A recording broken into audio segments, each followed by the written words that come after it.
Doctor صاحب یہ صاف ظاہر ہے جوں بایوٹیکنالوجی یا جینیٹیکلی ماڈیفائڈ کراپس کی بات ہوتی ہے تو اسی طرح جو ریگولیشنز ہیں ان میں بھی امپرومنٹ کرنے کی ضرورت آتی ہے، پیش آتی ہے، اور ریگولیٹری باڈیز بھی ان کا کام بھی بڑھ جاتا ہے، تو صاف ظاہر پبلک کی طرف سے بہت زیادہ کویسچننگ ہوتی ہے جینیٹیکلی ماڈیفائڈ کراپس کے بارے میں.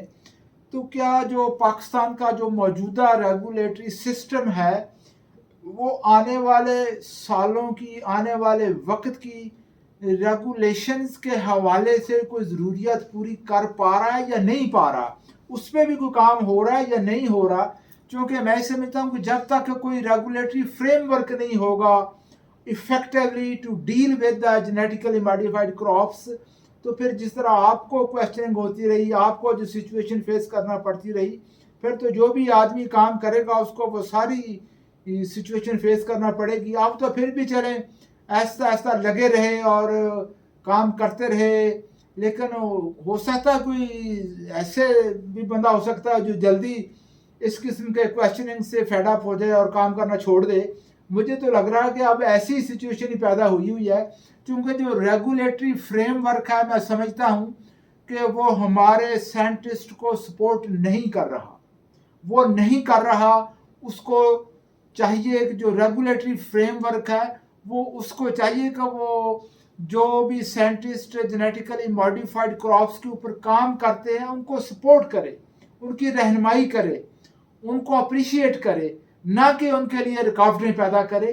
یہ چیلنج، اس چیلنج کو آپ کیسے دیکھتے ہیں آج کل کے دنوں میں؟ میں یہ سمجھتا ہوں کہ آپ نے کہا کہ سپورٹ نہیں کر رہا، میں نے کہا بلکہ یہ آپ کہہ لیں کہ میرے زمانے میں تو یہ ایگزسٹ ہی نہیں کر رہا تھا. اب شکر ہے کہ ریگولیٹری فریم ورک کا ایک نیشنل بایو سیفٹی کمیٹی ہے، ٹیکنیکل ایڈوائزری کمیٹی ہے، جو فورم بنے ہوئے ہیں جو اس کو کر رہے ہیں. لیکن اس فورم کے اندر جو گائیڈ لائنز ہیں، جو رولز اینڈ ریگولیشن ہیں، وہ آلریڈی ابسلیٹ ہو چکے ہیں. یعنی کہ ہم اب ٹیکنالوجی جو ہے وہ آگے بڑھ چکی ہے، اور وہ جو پچھلی ٹیکنالوجی کے بارے میں وہ جو ہے نا وہ کام کر رہے ہیں.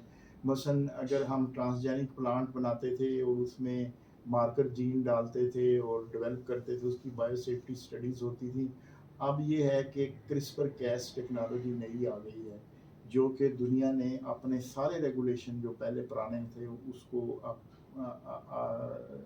اپڈیٹ کر لیا ہے، اس کو موڈیفائی کر لیا ہے، اور ہم ابھی وہیں کے وہیں ہیں کہ ہم نے اس میں وہ انکارپوریٹ نہیں کیا کرسپر کیس ٹیکنالوجی میں. آج اگر ہماری کوئی لیبارٹری کرسپر کیس ٹیکنالوجی کی مدد سے پودا بنا کے مارکیٹ میں لے آئے تو ہمارے پاس کوئی فریم ورک نہیں ہے جو اس کو اپروو یا ڈس اپروو کر سکے. یہ تو بہت ہی حیرانی کی بات ہے. جی بالکل، یہ بہت ہی حیرانی کی بات ہے. کسی بھی فرض کرو بایو ٹیکنالوجی کے حوالے سے کام کرنے کے لیے جو چیزیں ایک سائنٹسٹ کو چاہیے، ہم تو اس میں ہی مطلب بہت پیچھے ہیں. بالکل. آپ آج کل کسی ریگولیٹری باڈی کے ممبر ہیں یا نہیں ہیں ریٹائرمنٹ کے بعد بھی؟ میں نہیں، ریٹائرمنٹ کے بعد نہیں. ریٹائرمنٹ سے پہلے میں ٹیکنیکل ایڈوائزری کمیٹی کا ممبر تھا، میں 7 سال تک اس کا ممبر رہا. اور جب یہ کرسپر کیس ٹیکنالوجی آئی ہے تو اس پہ بھی ایک میٹنگ کی ہے، اور ابھی اس میٹنگ کا کوئی کنکلوسیو رزلٹ نہیں ہوئے تھے کہ جی ہم نے اس کی بھی ریگولیشن کرنی ہے کہ نہیں کرنی، اس کو پروو کرنا ہے کہ نہیں کرنا، اس کمیٹی میں لانے کی ضرورت ہے کہ نہیں ہے. یہ سائنٹسٹ کے اوپر ابھی کویسچن ہے. جب لوگ بنا کے لے آئیں گے تو پھر ہم سوچیں گے وہ یہ تو ہم نے رولز اپڈیٹ کرنے تھے، یہ تو موڈیفائی کرنے تھے، یہ تو پرانے رولز تو یہ اس کو جسٹیفائی نہیں کر سکتے. تو یہ بہت پیچھے ہیں وہ اس حساب سے. ہاں ڈاکٹر صاحب، پھر اگر ہم نے واقعی ایک سائنٹیفک وے میں کام کرنا ہے پھر تو ہمیں دنیا کے ساتھ ہی چلنا پڑے گا. اگر ہم پیچھے رہیں گے، نہیں چل سکیں گے، تو پھر ہم ٹیکنالوجی بھی اس طرح سے نہیں انٹروڈیوس کر سکتے.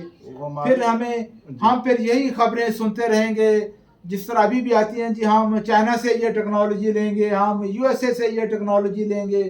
پاکستان کے اندر اتنی ایگریکلچر یونیورسٹیز ہیں، ایگریکلچر کالجز ہیں، اتنے پی ایچ ڈیز ہم پیدا کر لیے ہیں. یہ خبریں تو ہم سنتے ہیں، لیکن ٹیکنالوجی ایڈوانسمنٹ کے حوالے سے ہمیں وہ خبریں نہیں ملتی، ٹھیک ہے نا جی. جبکہ کتنے ایگریکلچر گریجویٹس ہر سال پیدا ہو رہے ہیں، کتنے ایگریکلچر سائنٹسٹ پیدا ہو رہے ہیں پاکستان کے اندر. تو حالانکہ میں سمجھتا ہوں کہ ضرورت تو اس بات کی ہے کہ جو دنیا کے اندر ٹیکنالوجیز جس طرح اس میں ایڈوانسمنٹ ہو رہی ہے، ہم بھی انہی کے پیرلل چلنے کی کوشش کریں تو پھر ہم پاکستان کے ایگریکلچر کو ڈیولپ کر سکیں گے. مجھے بڑا افسوس ہوتا ہے دیکھ کے یہ خبریں سن کے کہ ہم اس چیز میں ٹیکنالوجی چائنا سے لے رہے ہیں، ہم اس چیز میں ٹیکنالوجی یو ایس اے سے لے رہے ہیں. اب تو یہ خبریں بھی آتی ہیں کہ ہم یہ ٹیکنالوجی سعودی عرب سے لیں گے، ٹھیک ہے نا جی. ایگریکلچر میں ہم سعودی عرب کی سپورٹ لیں گے. تو یہ واقعی حیران کن تو ہیں ڈاکٹر صاحب. یہ اس قسم کی خبریں سن کے ہمیں ڈسپوائنٹمنٹ تو ہوتی ہے. یا تو یہ نا کہ ہمارے پاس مین پاور نہ ہو، ہمارے پاس مین پاور بھی ہے. بہت سارے پاکستان کے سائنٹسٹ باہر جا کے کام کرتے ہیں، پاکستان میں کام کرنے کے لیے بھی تیار ہیں. بہت سارے پاکستانی زرعی سائنسدان باہر سے پی ایچ ڈیز کر کے آ رہے ہیں اور وہ بھی پاکستان میں کام کر سکتے ہیں. مجھے تو یہی لگتا ہے کہ وہ اس طرح کا انوائرمنٹ یہاں پہ نہیں ان کو مل رہا ہے کام کرنے کے لیے، جس وجہ سے ہم پیچھے رہ رہے ہیں. اگر ہم دیکھیں تو NARC ایک بہت بڑا ادارہ ہے پاکستان کے اندر، ٹھیک ہے نا جی. ہمیں اداروں کی کنٹریبیوشنز کو بھی اسیس کرنا چاہیے بیسیکلی، ٹھیک ہے نا جی. اور کون سا ادارہ ہے جس نے کتنے ریسرچ کی ہے، کتنے پیٹنٹ ریسرچ کیے رجسٹر کروائے ہیں، اور جو پیٹنٹ رجسٹر ہوئے ہیں ان میں سے کتنے کمرشلائز ہوئے ہیں، کتنوں نے ان پیٹنٹس نے رول ادا کیا ہے پاکستان کی ترقی میں. تو یہ چیزیں بھی دیکھنے کی ضرورت ہے. تو یقینی طور پہ ڈاکٹر صاحب آپ کے ساتھ جو سٹنگ ہے بہت اچھی رہی. میں سمجھتا ہوں کہ جو بھی دوست اس کو سنیں گے وہ بھی انجوائے کریں گے. اور ہو سکتا ہے ڈاکٹر صاحب بہت سارے کویسچن آپ کو اور بھی فیس کرنے آئیں، ٹھیک ہے نا جی، اس حوالے سے. چونکہ یہ تو ایک بیسک ٹیکنالوجی کا کام ہے، ٹیکنیکل کام ہے. بہت سارے تو دوست سمجھ ہی نہیں پاتے کہ یہ ٹیکنالوجی کام کیسے کرتی ہے، ٹھیک ہے نا جی. تو اس لیے ضرورت تو اس بات کی ہے، میں سمجھتا ہوں کہ آپ کو دوبارہ کیم کے ساتھ اٹیچ ہونا چاہیے. خواہ ڈاکٹر ادریس احمد ناصر صاحب ہیں، دوسرے آپ کے دوست ہیں، خاص کر جو آپ نے جو فاؤنڈیشن جو بنیاد آپ نے رکھی ہے اس کو وہاں پہ رک نہیں جانا چاہیے، اس بنیاد کو آگے بڑھنا چاہیے. آپ نے جو مین پاور ٹرینڈ کی ہے اس مین پاور کو آج بھی آپ کی گائیڈنس کی ضرورت ہے، گائیڈنس کی ضرورت ہوگی، اور پھر ہی وہ بہتر طور پہ پرفارم کر سکیں گے. تو انہی باتوں کے ساتھ ہم آج کے اس پروگرام کو ختم کرتے ہیں. اور آپ دوستوں کا اس پروگرام کے حوالے سے جو بھی آ رہا ہے، کوئی کویسچننگ ہیں، کوئی مشورے ہیں، اور فردر کوئی دوست اس حوالے سے بات کرنا چاہیں گے تو موسٹ ویلکم.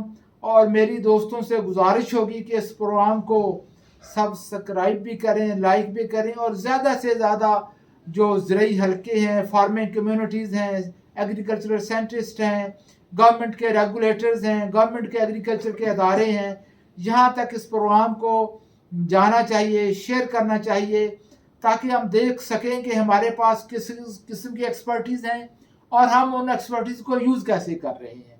اور جب ہمارے پاس ایکسپرٹیز بھی ہیں، لیبز بھی ہیں، مجھے خود کیمپ کی لیب میں جانے کا اتفاق ہوتا رہا ہے. میں سمجھتا ہوں کہ پاکستان کی دی بیسٹ لیبز اگر میں نے دیکھی ہیں تو وہ کیمپ کے اندر دیکھی ہیں، جہاں پہ لوگ پریکٹیکلی کام کرتے ہیں.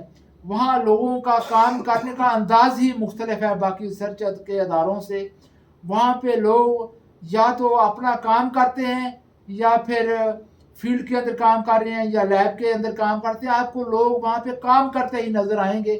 اور وہاں پہ یہ وہ ادارہ ہے جہاں پہ باہر کے لوگوں کا آنا جانا بھی اتنا اوپن نہیں ہے. صرف جو کسی ریسرچ پروجیکٹ سے ریلیٹڈ لوگ ہیں وہی وہاں پہ آ سکتے ہیں. اور اس لیے اس ادارے کے لوگوں کی جو ورکنگ ہے وہ پاکستان کے اندر اور پاکستان سے باہر بھی ریکگنائز کی جا رہی ہے، اور یہ ہم سب کے لیے خوشی کی بات ہے. اب سب سے بڑا چیلنج بھی یہی ہے کہ اس پروگرام کو ہم کیسے کنٹینیو رکھ سکتے ہیں. یہ جو BT کاٹن اور